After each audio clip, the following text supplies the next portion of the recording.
Jadi sebenarnya ini cara salah dalam cara pandang yang berbeda. Adapun menyatakan demokrasi merupakan suara yang benar adalah suara terbanyak, ini adalah kesalahan, kita sepakat. Saya sepakat bahwasanya aturan demokrasi menunjukkan kebenaran dengan suara yang terbanyak. Ini dan sering saya jelaskan ini kebatilan ya. Karena misalnya kalau ternyata yang paling banyak suaranya pezina, suaranya ustaz cuma 5, suara pezina 100, yang menang siapa? Pezina ya. Berarti yang paling benar yang paling buruk. Oleh karenanya benar bahwasanya pimpinan adalah, kalau sistem demokrasi sungguh benar, pimpinan adalah cerminan rakyat. Kenapa? Karena yang pilih paling banyak apa? Rakyatnya. Kemudian sudah itu, kenapa marah-marah kamu yang pilih kan? Jadi intinya para hadirin Allah Subhanahu wa taala, kita sama sepakat ini merupakan kesalahan ya. Tapi cara pandang kita berbeda. Ini kesalahan, tetapi kita milih kesalahan yang paling apa? Ringan. Sama tatkala Allah berfirman tentang Romawi dan Persia, gulibatir Rum fi adnal ardi wa hum min ba'di ghalabihim sayaghlibun fi bid'i sinin. Kata Allah, Romawi terkalahkan. Kemudian dalam beberapa waktu Romawi akan mengalahkan Persia. Tatkala Romawi mengalahkan Persia, kata Allah, yafrahul mu'minun. Orang-orang mukminin apa? Gembira. Gembira padahal sama-sama musyrik. Nasara, orang Romawi Nasara musyrik, Persia juga apa? Musyrik. Tapi kemusyrikan orang Nasara masih lebih mending daripada Majusi. Tatkala itu kaum muslimin gembira dengan menangnya Romawi mengalahkan siapa? Persia. Sama-sama rusak. Bukan berarti saya dukung Nasara. Tatkala kaum mukminin Allah sebutkan gembira dengan kemenangan Romawi, bukan berarti Islam mendukung Romawi, bukan berarti Islam mendukung Nasrani, bukan. Tetapi dia masih lebih mending daripada apa? Persia. Sama waktu Nabi SAW ada orang Badui kencing di masjid.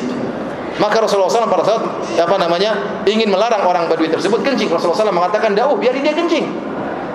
Sampai sudah selesai, baru Rasulullah SAW minta air untuk ditumpahkan. Bukan berarti kencing di masjid boleh. Jangan sampai ada yang salah paham. Berarti kencing di masjid sunnah. Kenapa Rasulullah SAW biarkan orang Arab Badui tadi apa? Kencing. Tidak. Ini kemungkaran. Tetapi kalau dicegah akan timbul kemungkaran yang lebih besar. Yaitu apa? Kalau dilarang dia akan balik. Akhirnya air kencing terhambur sana sini dan susah untuk menghilangkan najis yang bertebaran. Berbeda kalau najisnya pada satu titik saja kencingnya. Jadi kalau kita antum mandang dari sisi kencingnya, ya sama-sama kita sepakat kencing di masjid haram. Antum pandang daripada Romawi itu Nasrani, sama-sama kita sepakat mereka sesat. Tapi kita cara pandang yang lain, cara pandang bahwasanya kesesatan yang diberikan lebih baik daripada kesesatan yang lebih besar. Dan ini fatwa para ulama, bukan fatwa saya. Syekh Abdul Muhsin Al-Abbad sering saya dengar berulang-ulang ditanya. Yang tanya bukan orang Indonesia, malah orang Amerika. Syekh, bagaimana atau orang kafir? Kita ada pemimpin di negara kita dua calon. Bolehkah kita milih? Kata beliau, pilih yang lebih ringan kemudaratannya. Sebagaimana kaum muslimin gembira dengan Romawi waktu mengalahkan siapa? Persia, ya.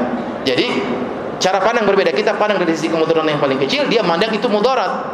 Ingat, tatkala kita mengatakan memilih mudarat, makanya kaidahnya apa? Irtikabu akhafud dararain, menempuh kemudaratan yang lebih ringan. Bukan mudarat tersebut jadi halal, jangan salah paham. Sama-sama mudarat dua, tetap saja kita cap ini sebagai mudarat, cuma kita pilih mudarat yang lebih ringan. Paham?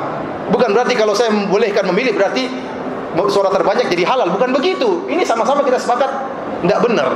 Cuma kita milih mudarat yang lebih ringan. Ya, sekarang saya kasih antum logika sederhana. Taruhlah ada di kampung ini, sederhana ya. Saya ingin tahu jawabannya dari antum. Antum misalnya di suatu kampung, anggota RT ada 80 RT.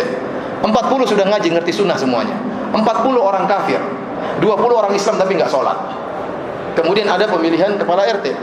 Calonnya satunya orang Nasrani, satunya ustaz misalnya.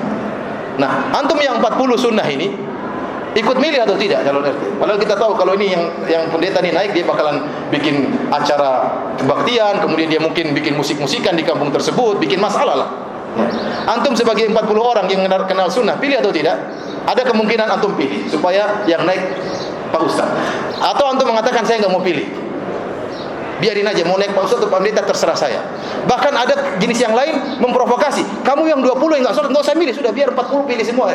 Ya, kira-kira gimana? Kira-kira antum pilih atau tidak? Sederhana, maksud saya ini cukup kecil, ini sederhana. Ini cuma maksud saya untuk menjelaskan sisi pandang saya. Kalau ada yang berpendapat tentang tidak boleh, ya itu hak dia saja. Tetapi jangan sampai kemudian kita menuduh yang tidak-tidak. Ini menghalalkan kesyirikan. Siapa yang menghalalkan kesyirikan? Apakah Nabi menghalalkan kencing di masjid? Cara pandangnya berbeda. Perkara yang sederhana, tidak usah dipermasalahkan besar-besar. Apakah istana di atas gunung yang letaknya tidak jauh dari kota Madinah, maksudnya yang dekat tempat percetakan Quran, apakah akan menjadi istana Dajjal? Ya akhi, ini pertanyaan aneh. Berarti pemerintah Arab Saudi sengaja bikin istana buat menyambut kedatangan siapa? Dajjal. Ini aneh seperti ini, dari mana seperti ini?